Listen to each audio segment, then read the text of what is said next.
মূলত এটা চিপিজেড এরিয়া, এখানে 1 থেকে 1.5 লাখের উপরে শ্রমিক আছে, আর সবারই মোটামুটি এই টাইমেই বেতনটা হয়। বাড়ির সামনে ভূতে কোনো টাকা উঠাইতে পারি নাই অন টাইমে। আমরা আজকে যেমনি হোক টাকা উঠাই যাবো বাসায়।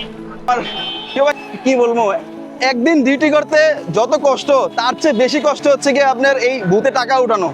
হেল্প করেন জয়া।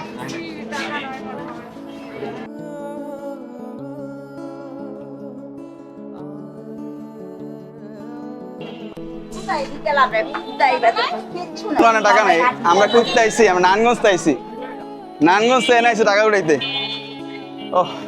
এরকম সিরিয়াল নিয়ে টাকা উঠাও, তারা কমেন্ট করে জানায়ও যে তোমরা কিভাবে টাকা পয়সা উঠাও, আর এরকম সিরিয়াল তোমরা ভূতে আশেপাশে কিরকম আছে তোমরা জানাও।